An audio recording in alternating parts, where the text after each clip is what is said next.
nobody gets any break at all. They are dead even into the banking of turn number 1. Regan Smith on the inside lane, drafting help from Brad Keselowski. Tony Stewart, top side, drafting help from Sam Hornish, side by side to the backstretch. Everybody running in close formation. Here comes the battle for the lead. Regan Smith to the inside of Tony Stewart. Stewart gets the draft. He'll get the lead. Hornish to second, side by side for third.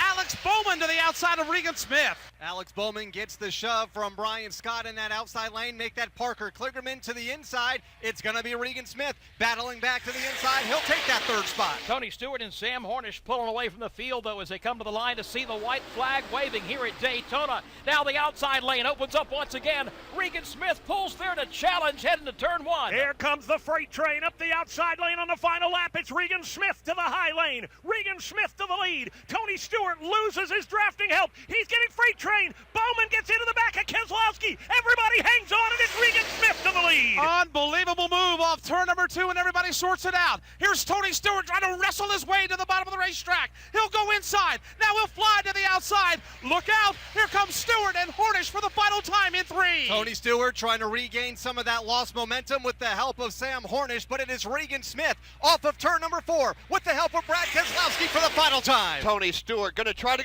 Regan Smith gets turned. The leader's in the wall. Keselowski gets by. Tony Stewart somehow gets by and is won here at Daytona. A huge crash coming to the stripe.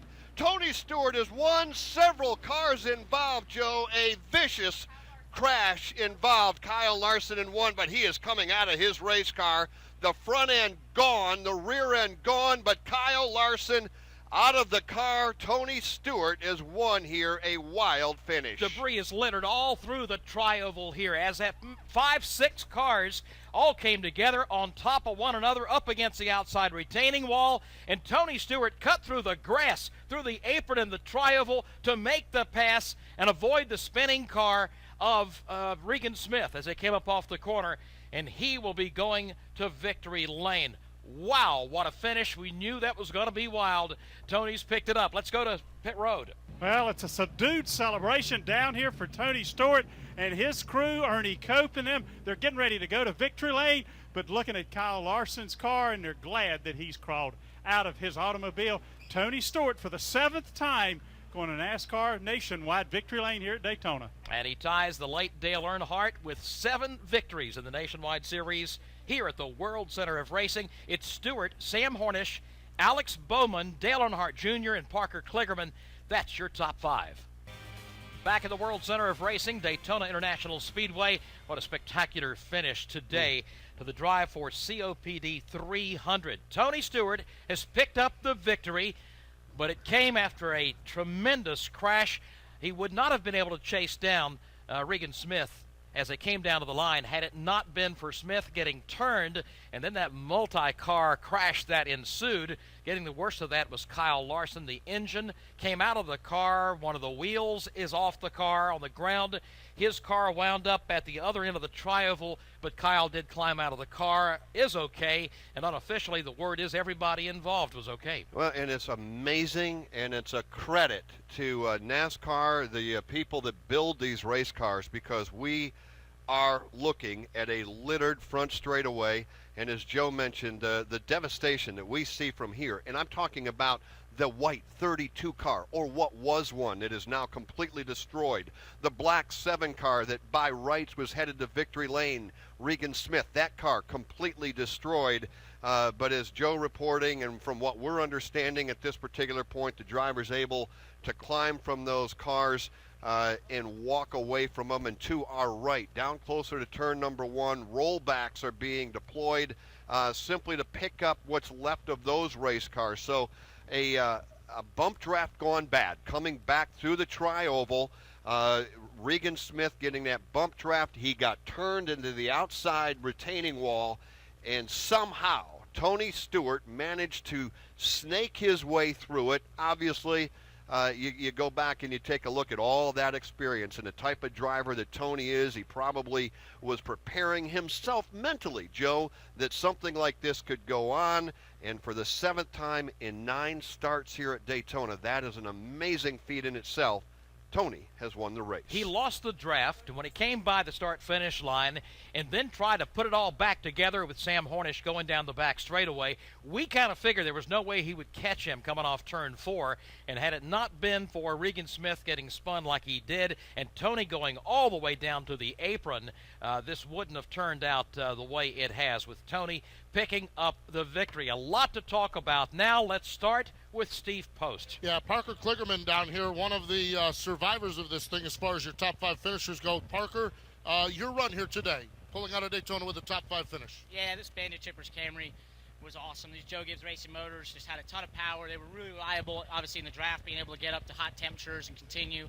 But, you know, this entire Nationwide Insurance Series is just so fun. And I had such a good time out there. And we played it pretty safe in the beginning of the race. But I just knew, you know, how hot and slick it was, of how, you know, how many guys were unable to tandem for such a long time. You know, we were really going to struggle to stay up in that top pack without having some issues. So we just hung out. The 33 was back there with me, the 22, the 88. I knew I was in good company. You know, there's the guy that just tied Dale Earnhardt for this deal. So, you know, I just kind of hung out there, and then we took this thing to the front at the end with a 99. The 32 actually did an amazing job, and I really hope he's all right. I already went to the fence there. I hope all the fans are all right, first of all. And just thank you to Bole, Bell, Under Armour, and, you know, the fans out there. I hate to see stuff like that go on the fence. We do our best, and I know NASCAR does their best, but you know, we can't stop the unpredictable. What did you see coming down to the finish line from your driver's seat? A bunch of smoke, finish line, and full throttle. There we go. Pretty much sums it up. That's Parker Kligerman, a 5th place run here this afternoon. You know, what's amazing is normally we see our top 5 finishers down there next to you, Postman, but that's not the case. Normally we would see Tony Stewart probably melt down a perfectly good set of Goodyear tires. That too not the case. I believe Winston may have reported it, a rather subdued celebration there in Tony's pit area. That car, that team is in victory lane. You'll hear from Tony coming up, but again, an incredible wild finish. Back down to Steve Post, I believe. Yeah, you know, hanging out down here, normally the tradition is that the 2 through 5 finishers are stopped here on the front stretch. Well, I think some of them are somewhere littered around the racetrack, but one guy we did catch and had a great run. I believe unofficially now, looking at the pylon, an 8th place finish for the hefty car, Eric McClure. Wow, wild day. Saw you up front racing and everything. Tell us about your afternoon. First, I hope everybody's okay up there. I mean, certainly our prayers are with them, and you want everybody to come here and have a great time and be safe. But for me, this is the best day of my life professionally. We've raced for a lot of years, never had a whole lot to show for it statistically, but we raced up front all day, survived, had a great day, and I'll never forget it. How special is it that you have your best day and you have it here at Daytona? This is the best place you could have it. This place has so much history.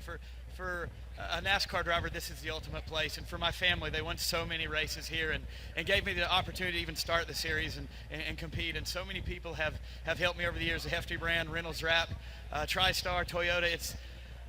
I don't think I'll ever get over it. Eric McClure down here in 8th place finish. Of course, he mentions his family, the Morgan McClure Racing Team, a mainstay in victory lane here at one point with Sterling Marlin driving those cars. I think Ernie Irvin might have driven one to victory lane as well. So that's Eric McClure, 8th place finish. All right, let's go to victory lane.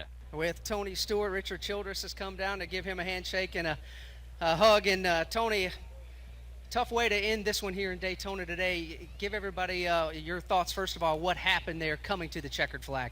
Well, I don't know what happened behind us. You know, the 2 cars were, 7 and the 22 were ahead of us there, and Sam Hornish gave me a great push. And they knew we were coming on the outside, and they didn't just jerk to the outside. They eased up there, so it gave us the chance to move down. But I don't know what all happened right behind us, but it was pretty big. This type of racing, this 2-car draft racing, you guys were able to hang around the back and then wait till the last 10 to 15 laps to make your move. How patient do you have to be as a driver to stay around at the back of the field until it's time to go?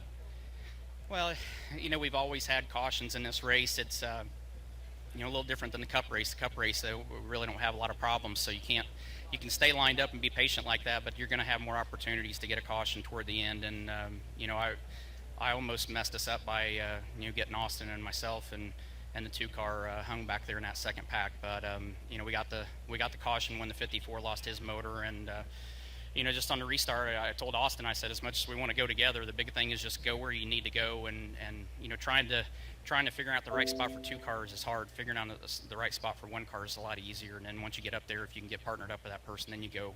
But we just had to weave in and out of cars there, and you can't do that with 2 cars. You got to do it with 1. Congratulations, Tony. Thank you. Tony Stewart wins here at Daytona in the Drive for COPD 300. That is Tony's 11th NASCAR Nationwide Series win. He has had so much success here at Daytona, and as we look to the Daytona 500 coming up tomorrow, a lot of people, Joe, feel like that particular team, Stewart-Haas Racing, with Ryan Newman and Danica Patrick, have 3 very amazing Chevrolets, and of course Danica will start from the pole, and Tony Stewart, who's had all that success at Daytona. I believe this is his 19th win on this racetrack. That one win that's eluded him here, the Daytona 500 victory. All 3 of his cars will start in the top 5 tomorrow afternoon.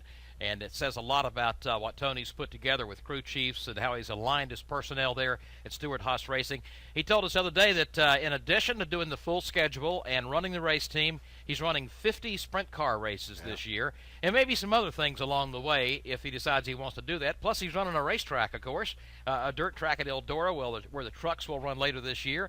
Avid fisherman, hunter, does a little bit of everything, and wins races as well. That's the way he started off the year here today at Daytona. Let's take a look at the leaderboard, the unofficial results of today's race, while we wait to hear from some of the other top 5 finishers. Behind Tony was Sam Hornish Jr., his best ever finish at Daytona. Alex Bowman, same for him, his best ever run here. He was in the 3rd spot today. Dale Earnhardt Jr. winds up in 4th, and Parker Kligerman gets 5th. 6th goes to Brian Scott. 7th is Justin Allgaier. Eric McClure is 8th. Robert Richardson Jr. 9th. And Nelson Piquet Jr. wound up in 10th. Now Travis Pastrana will finish unofficially 11th. Brad Keselowski is 12th. 13th to Kyle Larson. Regan Smith 14th. Elliott Sadler 15th. Matt Kenseth 16th. 17th would be Mike Harmon. Joe Nemechek 18th. Brian Vickers 19th. And Casey Kane will come home 20th. Let's check in with Winston Kelly. With Dale Earnhardt Jr., the pylon said he finished 4th, but first of all, tell us what you saw coming to the checkered flag, Dale. Well, I think, those guys up front were just kind of blocking some moves, and somebody got turned around. You kind of at the mercy of the guy pushing you coming to the finish line, and, just making any kind of moves that are, blocking at that time or detrimental to the rest of the guys behind you. And we just kind of all piled in there and, just hope everybody's okay. I think all the drivers are fine as far as I know, and just hope everybody in the grandstand's all right. That's the thoughts of Dale Earnhardt Jr., and that's a sentiment down here that more concerned about everything in the grandstand, and Dale Earnhardt Jr. came home in 4th. Let's check in with Alex Hayden with our unofficially 10th place finisher. That's Travis Pastrana. Travis, run here at Daytona, all kinds of things can happen. You were at the front, you were at the back throughout this entire race. Let's start with the end of this thing. What did you see happen there, and how did you get through it? Well, we got through it by going through the grass and doing some donuts through the infield of Daytona there, but no, it was really good. I was all day just kind of sitting behind people, getting, kind of following through the draft. I was hanging out with Austin Dillon and Tony there for a good deal of the race. Towards the end, the 31 really backed up to us, and I hit him too hard and bounced him away, and he's like, forget that, rookie, and just kind of kept going, which I don't blame him, and he got a pretty good finish out of it. But I had a lot to learn on the drafting. I tell you what, I've never seen a car go from my left to my right and stopped so fast as Annette on the 43, man. We were just him and Austin tangled, and you realize you're going fast, but when that stuff, when it goes wrong really, really quick. How much different is this? I mean, you've done just about everything extreme that one can do. Where does racing at Daytona in a draft like you're describing rate? The last couple laps, I was just getting banged around like a pinball, and you're trying to find the draft, and I mean, every car makes like a imaginary, invisible wake, I guess, not imaginary, but it's really difficult to want to be going the fast line, want to be holding your line, and then realizing that, hey, it's faster to go weave up the track and take someone else's wind, or pack the air into their wheel well or whatever. So I tell you what, this is like a chess game. Daytona and Talladega, I'm assuming, is going to be really similar. The rest of it is definitely racing, but I tell you, I loved this chess game. This was a lot of fun, and we're going to come at it next time. Maybe it still takes a lot of luck, but I think we've learned a lot here and should be able to place it a lot better if we're given that same scenario. 10th place finish, Travis Pastrana here at Daytona.